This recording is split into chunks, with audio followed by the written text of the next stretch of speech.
definitely could change the plane of the fight for 9Z Global against OG. But you know what? This is a game where in this particular S group, it really is the question of how are you going to disallow your opponents from playing the game that they want? And let's see how both teams try to achieve that.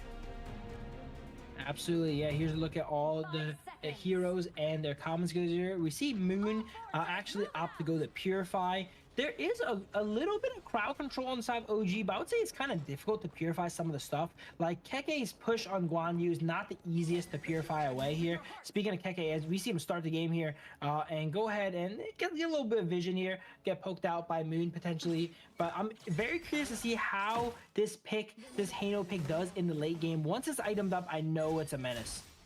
Yeah, same. Actually, his initial lane clearing, in comparison to what Wen has on the Yixing, he's definitely going to be able to clear the lanes faster. And with the help of Kapu Saber, it's almost a guarantee they always get the initial clear, which means OG's rotation, especially for Wen, will be a lot slower. For sure, yeah. Sometimes if your rotation is not that strong, like Hano is not known for his rotations, right? No, don't have the crowd control, doesn't really have as much damage there. If you can prevent your opponent from going ahead and rotating, that could be pretty good, right? He immediately shoves that wave in, slows down Wen's rotation there, but it looks like Wen opts to, you know, kind of just cement himself into the mid lane here, help out the Agudo a bit, and just play this fairly traditionally. Yeah, we see An is falling a little bit low though, Muchen as well. So the two of them really need some help, and here comes the Cavalry. That's why they're putting themselves at such a risk here, and maybe looking for the first blood. Dao drops the Gorge mobilization, unable to find anything, and in fact, it is 9Z Global that gets the first blood on the top side. Mundo will be traded out for the life of Kirka in the top side. So OG and 9Z Global both getting what they want in the first 2 minutes of this game. Absolutely, 9Z opting to get WinRJ ahead. We were mentioning WinRJ, you know, he's been making, you know, very strong plays on side of 9ZG. A lot of their prior victories were off of his plays there, and this time they're getting him ahead against the Guan Yu. Dharma, not known for his early game, right? Having that help is super important, not letting Keke do what he wants there, and to get them getting a kill there. But also for side of 9ZG, on the same time, I don't think, you know, they should have played maybe that aggressive on the bottom side of the map, right? If they knew that their jungle was going to be top side, they actually opt to try and make a play here, but they don't have the numbers this time. The jungle is on the bottom, so they do go down for that. Oh, big mistake. Oh, but they still get the kill. An actually shuts the Leffy down. There is a ball laid down on the side of Wen, unable to be supportive on the side of 9Z Global, which means they don't get the counter kill. OG outplaying 9Z Global once again in game number 2. Absolutely. As a Concert U player, I gotta say this situation is not favorable for Leffy here, right? On Concert U, you want to force the 2v2s, the 1v1s. You don't like these big team fights. So look at that. Wen can take you out. We have all these other heroes that can do damage to you, right? Here's a look at the replay of the first gank here. Keke trying to push that wave in on Guan Yu and get himself in a bit of trouble. But back to my point here, on Concert U, you don't want the team fight early. You want to force the 1v1s because she can 1v1 most marksmen. But once Wen comes into play and Dao comes into play, and then Muchin's there too. Everyone else has that damage to punch through your protecting wind there, and then your edge in that 1v1 goes away. Yeah, exactly. Because one is also magic damage, right? Like protecting winds only negates physical damage. So the moment Wen shows up, that's a lot of pain that you did not sign up for. But here we go. Imperil State, the duel to the death. Did work on the Kirka. They take his life. Dao now in danger in his own jungle. At the same time, Wen has been caught. Probably going to be shut down. No, the heals are just enough. Destined Encounter changes the destiny of Wen. Absolutely, and he keeps his passive on there too, which is super important because that thing has like 150-second cooldown. So keeping that little lifeline up is very, very important for Wen there. He does burn the flash, but he stays alive. It looks like the side of 9ZG Moon is getting ahead on that XP. He just finished up his first item here, is level 7 versus Wen's level 6. And this is the Hano mid to late game we're kind of talking about, right? His early game is not the strongest, but once he gets those items up, he's going to be increasingly useful.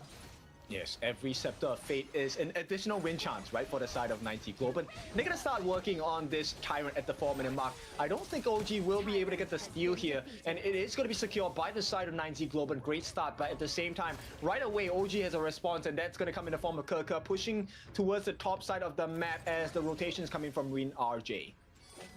I gotta say, even though KK has been put under so much pressure, he got ganked twice, I think he got dueled to the death twice, he's still able to push in that clash lane and move throughout the map, you know? Even though they applied more pressure on him, he's having more impact than WinRJ on the map so far. Yep, nice board, and it's a killing spree this time. They get rid of Dowdow. Can they survive though? Here comes the push by the side of KeKe. Did not hit the mark, and 90 Global, they have to punish him. Come on, one more hit. He's gonna do it. Will not be able to get the kill on the Sick, and 90 Global, they win big in this one. Yeah, super close fight there. KK barely missing the enhanced skill 1, which was taking Sick out, but he was just to the side of it there.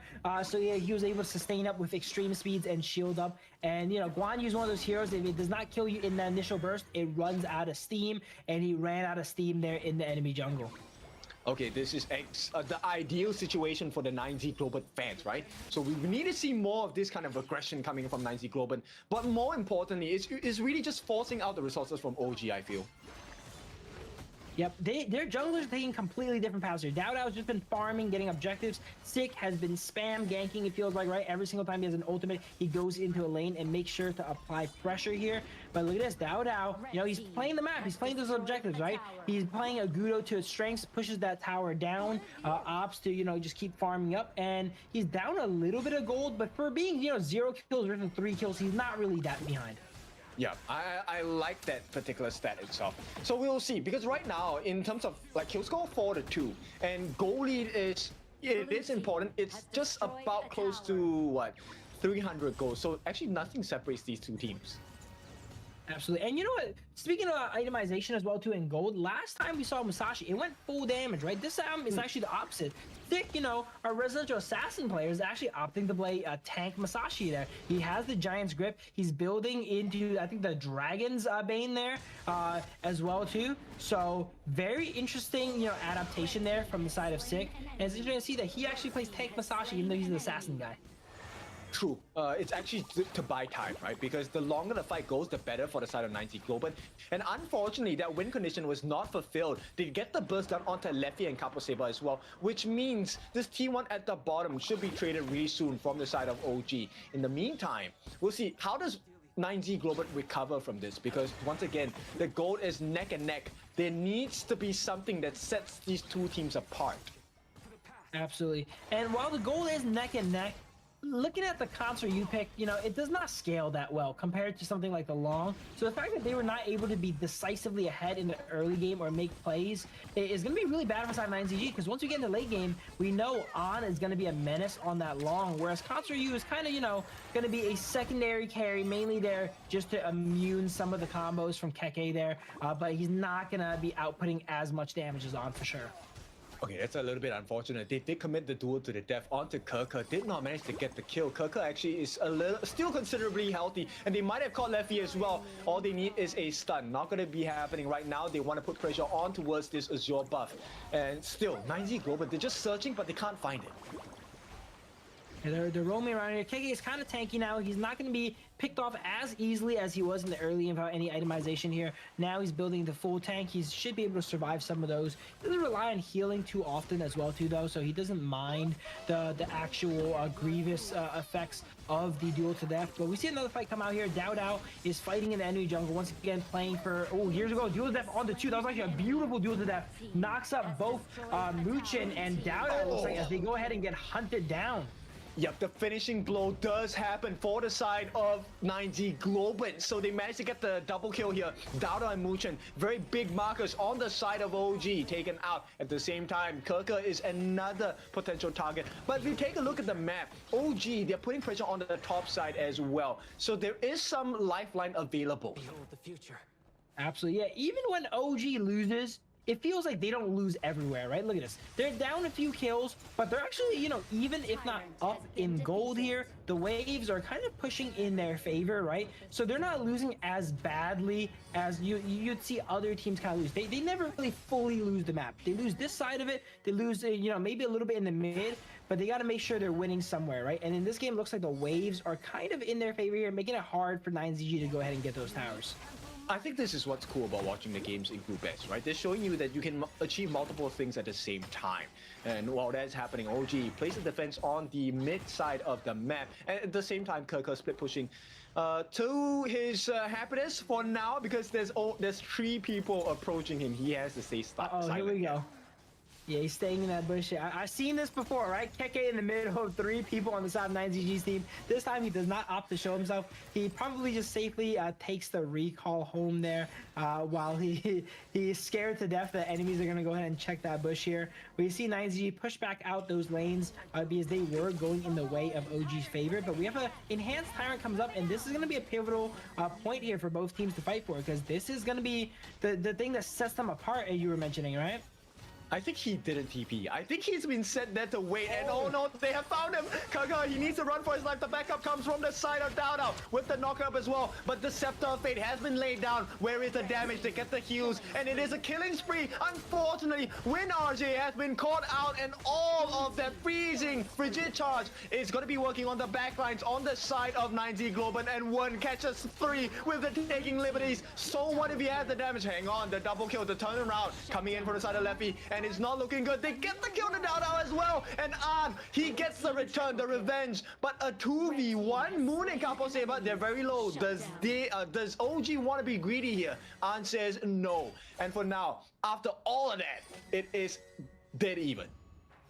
Super close fight there. Keke, he was kind of low, but he actually went in there in a 1v3, just buying time for his team, right? He's like, okay, this fight is gonna go the distance. I'm gonna just take this right now. I know I'm gonna go down. I'm gonna do a lot of damage inside 9ZG, as well as buy my team some time to go ahead and take out the target that they are stuck on there. So great decision making from the side of Keke there. And he's even, look at this, he's 1-4, but he's keeping up in gold with Dharma. He just has a way of dying so often, but still keeping up in gold with his counterpart in the Clash lane. I'm just so curious, how did they deal with WinRJ? I mean, he was taken down pretty early in that fight. Yeah, I didn't really notice it as well too, but there's a lot of damage on side of OG, right? Wen and An probably front-loaded a lot of damage on him there, but we see another fight come out here. I'm not sure who got the Tyrant here. It looks like Dowdow ends up securing the Tyrant here as the fight breaks out, and it goes 1-for-1 on both sides.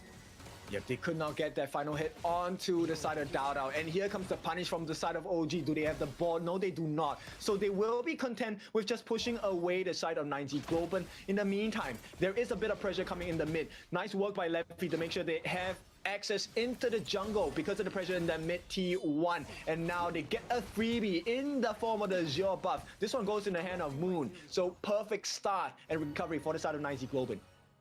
Look at this gold chart here. Odd is surprisingly up 1,000 gold here on Lefty here. But in that final fight, Lefty actually did a lot of work, right? Odd was able to take him out at the very end, but that was not before he took out multiple members of the side of OG here. So, you know, while Katsuyu does not scale as much as DeLong here, they are still able to, you know, put out that pressure and do that damage.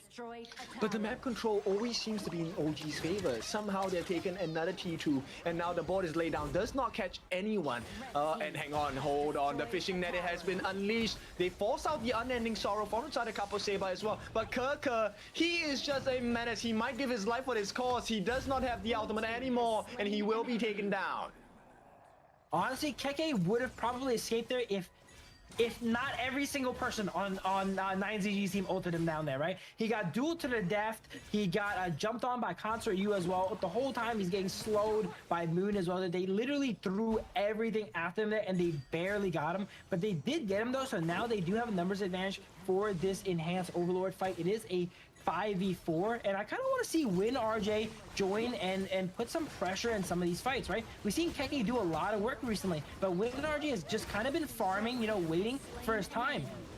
Yep, and they do get the catch on the Dowdow. The Blood Rage, though, saves his life, and they are unable to get rid of Dowdow in the meantime. They get the backlines, though. Nice shutdown onto An. No more damage for the side of OG, and this is a big win for the side of 9Z Global.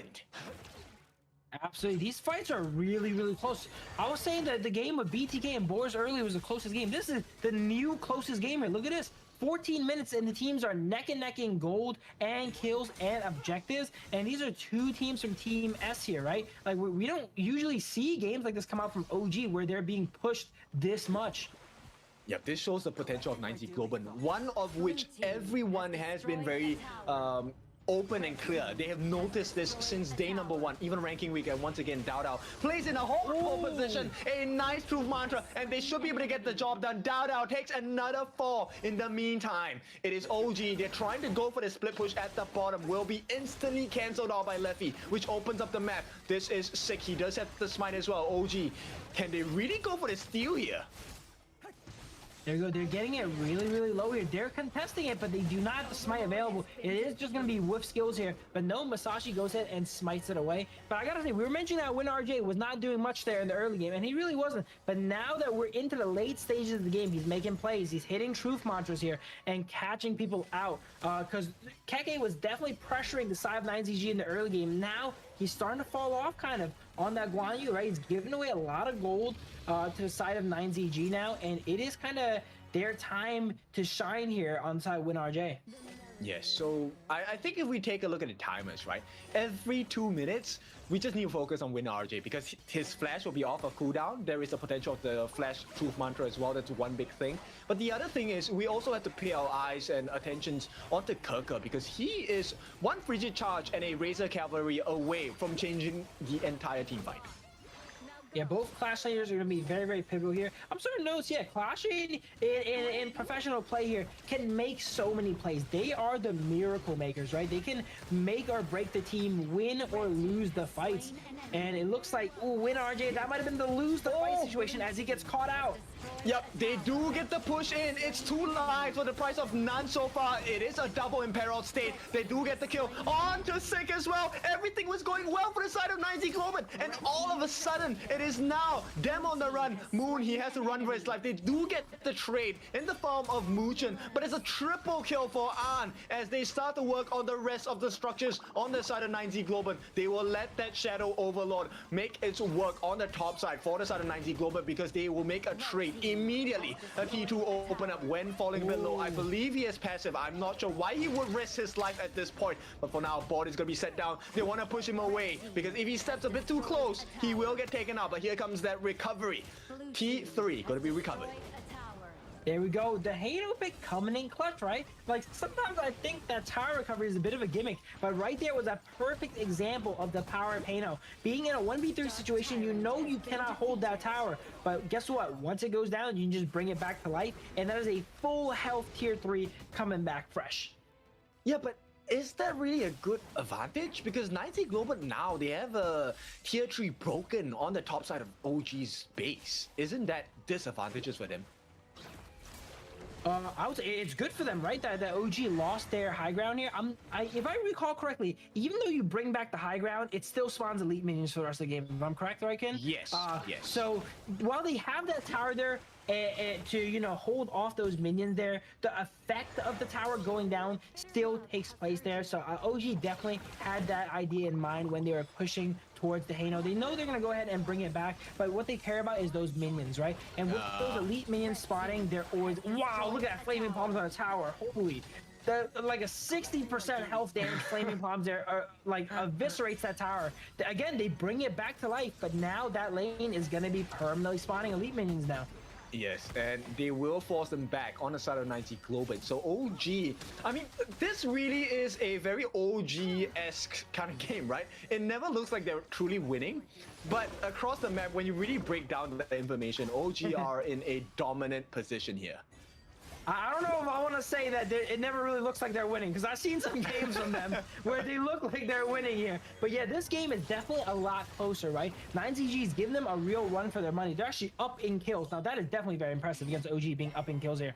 But I would say OG's playing more towards their composition. They have that Ogudo jungle, 0-4-12. Look at that stat line here from Dao Dao, right? Playing more supportive. He's there just to push these towers, and he's achieved this win condition, right? He has 2 lanes here spawning elite minions. Sure, they still have their towers, but it's a little bit phony there, as the elite minions are going to be permanently pushing there to their side. If they're able to go ahead and take out the bottom one, even if they do recover it back, it's still going to spawn those extra waves of elite minions.